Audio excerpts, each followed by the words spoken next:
Hi, let us today talk about the flexor compartment of the forearm. Forearm is the region between the elbow and the wrist,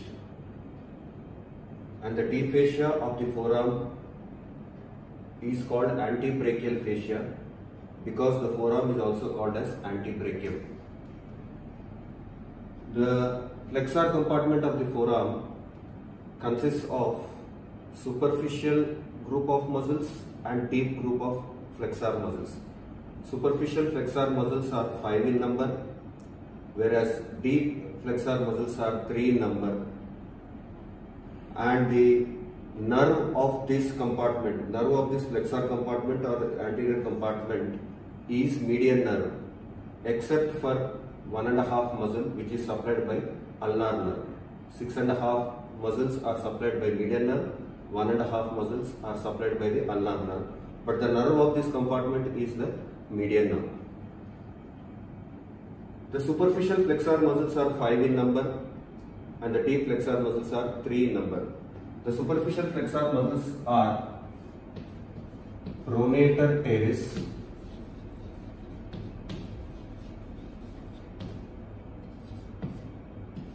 flexor carpi radialis, palmaris longus, flexor carpi ulnaris, and the last one is flexor digitorum superficialis. These are the 5 superficial flexor muscles, of which the first 4 are arranged in superficial stratum and the last one, that is the flexor digitorum superficialis, is arranged in the deeper stratum. The deep flexor muscles are 3 in number, which are flexor pollicis longus, pronator quadratus and flexor digitorum profundus. Okay, these are the 3 deep muscles. Of all these 8 muscles, this completely is supplied by ulnar nerve, and 1/2 of this muscle is supplied by the ulnar nerve and the other half by the median nerve. So 6.5 muscles are supplied by median nerve. This one full muscle and this half of this muscle are supplied by the ulnar nerve. Now coming to the description of the muscles of the superficial flexor compartment, to start with pronator teres. Now this is the lower end of the humerus.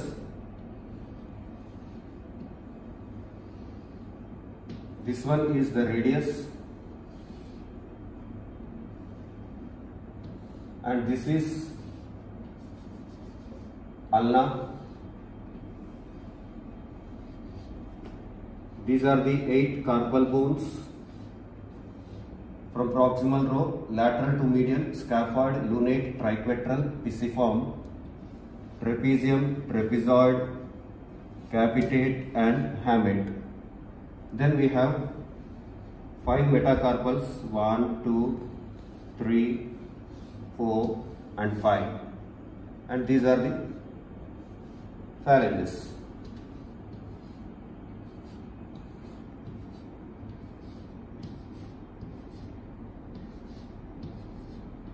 Okay, now to start with the first muscle, that is pronator teres. It is a muscle which is causing pronation, somewhat rounded in shape, which forms the medial boundary of cubital fossa, and it has 2 heads of origin. Before that, there is a common flexor origin, which is nothing but the anterior aspect of medial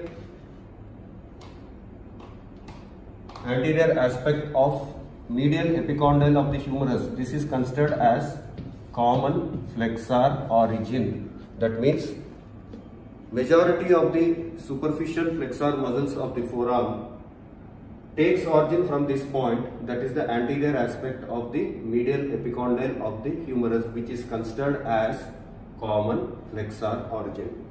So this pronator teres also takes origin from the humerus and ulna. It has two heads of origin. First origin is humeral head, which arises from the common flexor origin and also from the lower part of the medial supracondylar ridge. The lower part of the medial supracondylar ridge, and along with the common flexor origin, the humeral head takes origin, which the fibers descends downwards and laterally like this, and this forms the medial boundary of cubital fossa. This is a cubital fossa and this is forming the medial boundary. The ulnar head takes origin from, this is coronal process of ulna. From the medial surface of coronal process of ulna it takes origin, joins with the humeral fibers and finally are inserted into the middle 1/3 of the lateral border of the shaft of the radius. Is it clear now? Origin is humeral origin, ulnar origin, and insertion is in the middle 1/3. This is upper 1/3, middle 1/3, lower 1/3. Middle 1/3 of the lateral border of the shaft of the radius. Now supply, already I have said it is supplied by the medial nerve. This medial nerve, while descending downwards, passes between the two heads of pronator teres, and the compression of the medial nerve may happen sometimes between the two heads of origin, resulting in pronator teres syndrome. Okay, so this is about the pronator teres, and the action is from supination to pronation of the forearm. Okay. Second muscle is flexor carpi radialis. As name itself, it is saying something. It is giving you a hint that it is a flexor muscle inserting into metacarpals, not to the carpals but to the metacarpal bones, and on the radial side. Radial side means lateral side. So that's why it is called flexor carpi radialis. It also takes origin from the common flexor origin, that is the medial epicondyle of the humerus. The muscle is fusiform in shape. It has a fusiform belly, and in the lower part it becomes tendinous like this. At the region of the wrist, it lies medial to the radial artery. Radial artery passes like this. Hence the radial artery can be palpated here on the anterior aspect of the lower end of the radius bone, wherein this radial artery lies between brachioradialis muscle laterally. Laterally it is related to brachioradialis, and medially to the flexor carpi radialis. This flexor carpi radialis muscle, on reaching the wrist, it passes through a tunnel called carpal tunnel, formed by the modification of the deep fascia there. And within the tunnel, it passes through a separate compartment. Hence, this tendon is also can be called as the royal tendon. And on crossing the carpal tunnel, after crossing the carpal tunnel, the muscle, majority of its fibers are inserted into the base of palmar aspect of second metacarpal bone, and some fibers are inserted into the base of the palmar aspect of the third metacarpal bone. So this is flexor carpi radialis. Origin from the common flexor origin, insertion, base of palmar aspect of second and third metacarpal bone, and it is forming a content of the carpal tunnel at the region of the wrist. Third muscle, which is a thin muscle, extending from the common flexor origin,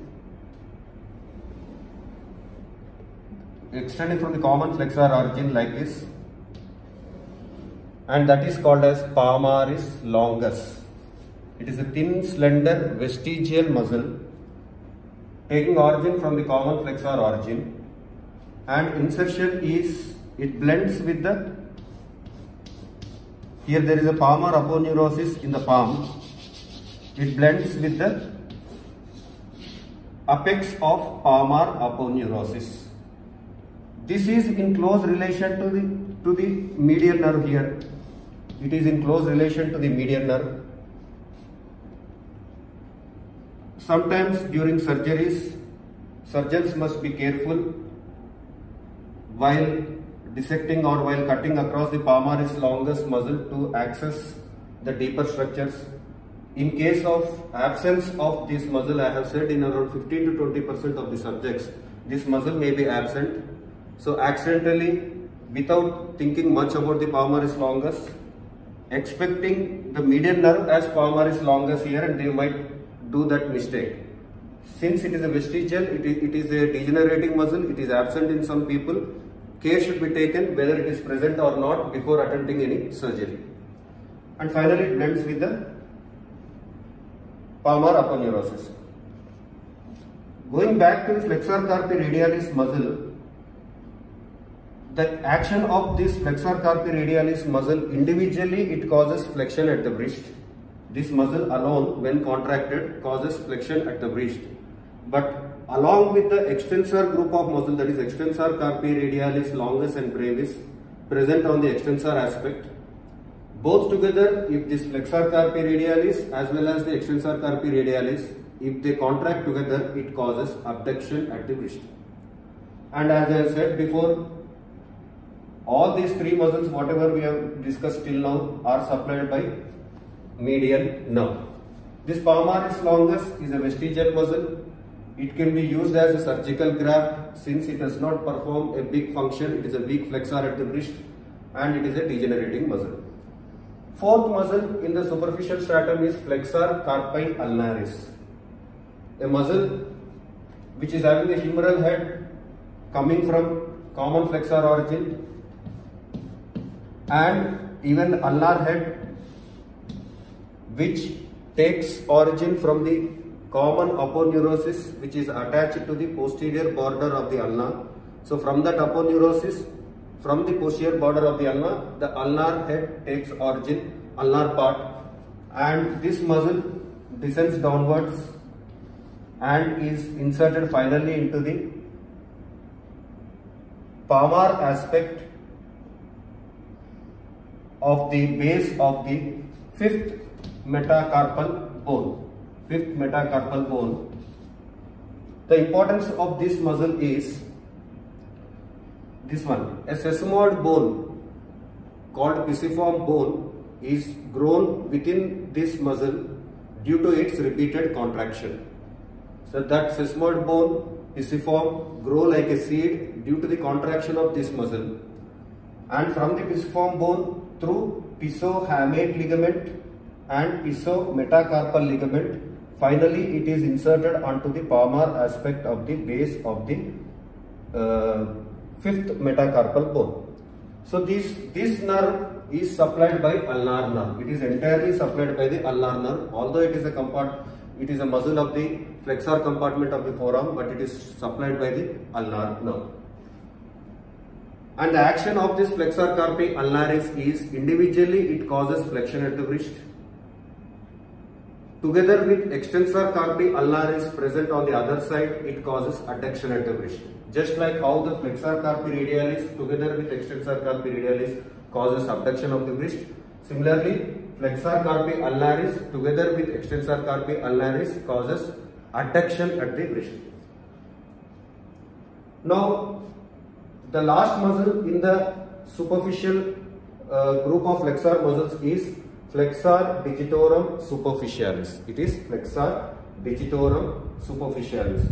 Before going to this, I just want you to show all those things on the skeleton.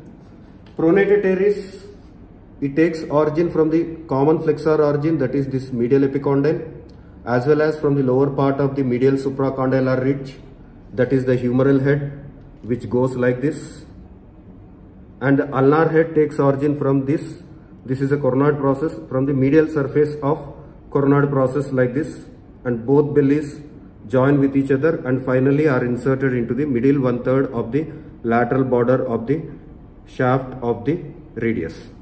Flexor carpi radialis takes origin from the common flexor origin, descends downwards like this. Here it lies medial to the radial artery. That's why the radial artery can be palpated here across this lower end of the radius bone, and it finally goes downwards through the carpal tunnel and are inserted into the base of the second metacarpal and third metacarpal bone, 2/3 of the fibers to the second and 1/3 of the fibers to the third. Palmaris longus is a thin, slender vestigial muscle coming from the common flexor origin and blends with the palmar aponeurosis here. Flexor carpi ulnaris takes origin from the common flexor origin and from the posterior border of the ulna through common aponeurosis and is finally inserted into the base of the fifth metacarpal bone. Now coming to the fifth muscle, which lies in a somewhat in a deeper plane, is called flexor digitorum superficialis. As the name itself is saying, it is a muscle of the flexor aspect. Digitorum, whenever a word digitorum comes, it means it is divided into 4 tendons. So this muscle is divided into 4 tendons and it is in the superficial plane, hence it is superficialis. Similarly, if you see in the deeper group, flexor digitorum profundus, same muscle, flexor compartment muscle. Digitorum means dividing into 4 digits, but lying in a deeper plane. Profunda means deep. So exactly like this, there is one more muscle underneath it. That's why this is named as flexor digitorum profundus. This one as flexor digitorum superficialis.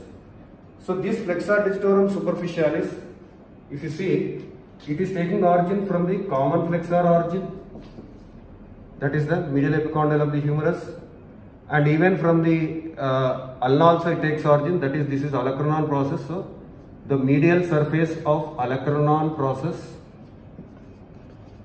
of ulna, and there a ligament is present called ulnar collateral ligament. From the anterior band of that ulnar collateral ligament also some fibers take origin, and it also takes origin from radius also, that is from the upper anterior oblique line of the radius, which is present somewhere here. So you consider this as the upper anterior oblique line of the radius. From this it is taking origin, forming a fusiform belly, and on reaching the wrist just around 5 centimeters above the wrist, it divides into 4 tendons. This is 1, 2, 3, 4. The tendons for the middle finger and the ring finger appears early, whereas the tendons for index finger and the little finger appears late. All these 4 tendons pass through the carpal tunnel, just like that of flexor carpi radialis, and on reaching the metacarpophalangeal joint, each one decussates into 2 and again join with each other to form a loop here. So this tendon is coming and dividing into 2 and then joining again to form a loop. Similarly, this one is forming a loop. Similarly, this one again is forming a loop, and after forming the loop, it descends downwards and finally to dividing, it is inserting onto the palmar aspect of the base of the middle phalanx of medial 4 fingers. Palmar aspect of the base of the middle phalanx of the medial 4 fingers. So this loop, which is formed by the splitting of the tendons of flexor digitorum superficialis, allows the passage of the tendons of flexor digitorum profundus. Okay, and finally this is the insertion. This muscle also is supplied by medial nerve. The main action of this is, initially it causes, first action is flexion of the proximal phalangeal joint like this. On prolonged contraction, flexion at the metacarpophalangeal joint. On prolonged contraction, flexion at the wrist, and it is a weak flexor at the elbow, since some fibers are coming from the common flexor origin also. So this is all about the flexor digitorum superficialis. If you see here, from the common flexor origin it takes the humeral head, and from the ulna, if you see, this is the olecranon process of ulna. From the olecranon process it takes origin, as well as from the ulnar collateral ligament present over there, it takes origin, and even from this anterior oblique line of the radius. So like this the muscles is formed. It splits into, at about 5 centimeters above the wrist, it splits into 4 tendons for the medial 4 fingers. The tendons arising for the middle and the ring finger appear early when compared to the other tendons. All these tendons pass through the carpal tunnel, and finally at the metacarpophalangeal joints it forms a loop by splitting into 2, and then again reunites, and finally comes and gets inserted to the base of palmar aspect of middle phalanx of medial 4 fingers. Is it clear? This is all about the flexor digitorum superficialis. So finally, to sum up, all the flexor muscles of the forearm, superficial flexor muscles of the forearm, except for flexor carpi ulnaris, is supplied by median nerve, whereas this one is supplied by the ulnar nerve. And in the deep muscles, this flexor digitorum profundus is supplied by both median and ulnar nerve, and the other two are supplied by only median nerve. So this is about the superficial flexor muscles of forearm. Thank you.